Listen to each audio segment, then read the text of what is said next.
Kitetse.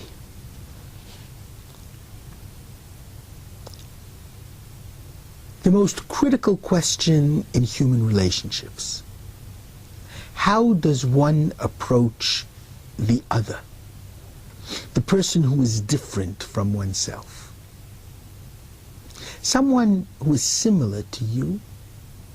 Obviously, it's important to love and not so difficult to love. But what about someone who is other? The most important and commanding verse in this sense is in the book of Exodus, V'ahavtem et hager, you must love the stranger, the other. Ki geirim hayitem be'eretz Mitzrayim, because you were strangers in the land of Egypt. You know what it is to be considered other and hated as a result of it.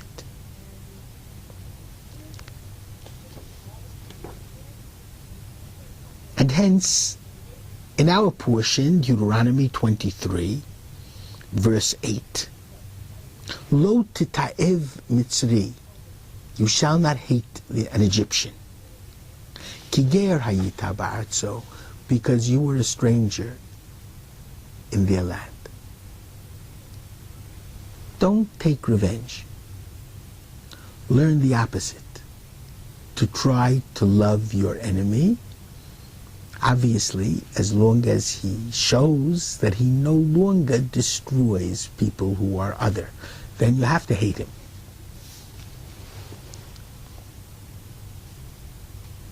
The real test about other comes a bit later on in the portion. Chapter 23, verse 16. Lo tazkir eved el adonav.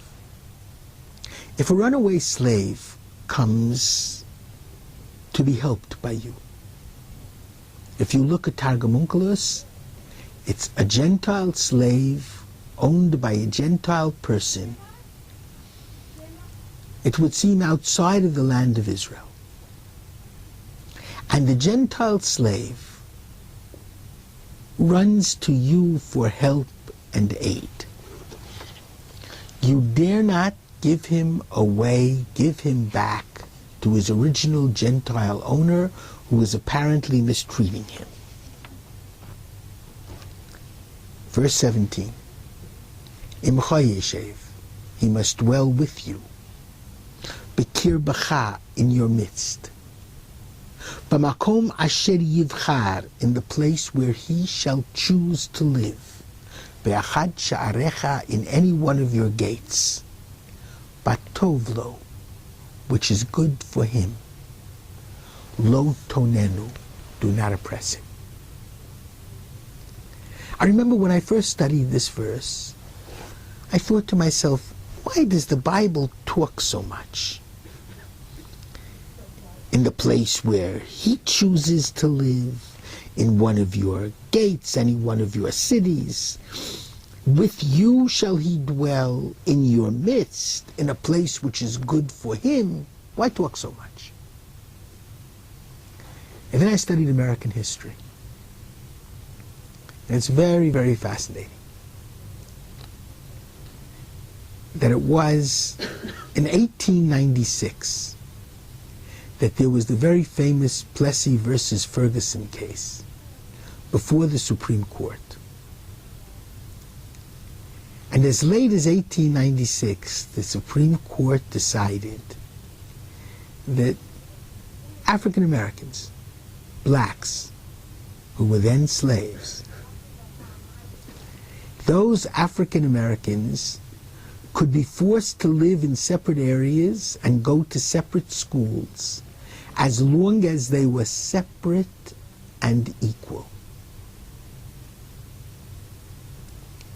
It wasn't until Brown versus the Board of Education in 1954, the Court of Justice Earl Warren, who was then the Chief Justice, when Plessy versus Ferguson was overturned and the decision was separate but equal takes away human rights.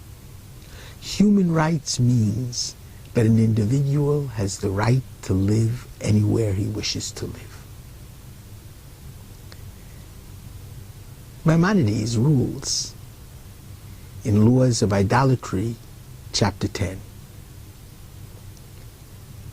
that anyone who accepts upon himself the 7 Noahide laws of morality may live in the land of Israel. He just has to be moral. One of the laws of morality is not necessarily believing in God. He doesn't have to believe in God. He can't murder. He can't steal. He can't commit adultery. He can't eat the limb or blood of a living animal. He can't blaspheme God. He cannot serve idols, which means the evil acts which surround idolatry, like sacrificing your child to Moloch. And he has to establish law courts to see to it that these other 6 laws are maintained. But as long as he is living as a moral being, he can live within Israel.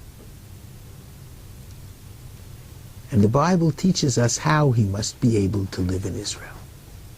A runaway slave comes to you for succor. Don't give him back to his previous owner. He was being mistreated. The Bible is against slavery. Here's where you see it very, very clearly. And where do you give him a place to live? Imcha yeshev, he must live with you, in your midst. The place that he will choose in any one of your cities, a place which is good for him. Lo tonenu, don't oppress him. If you make him live in a specific area, go to a specific school with only people like himself, that would be considered oppression. So the Bible was 4,000 years ahead of its time. Would that we would learn from the Bible how to accept other properly. Shabbat Shalom.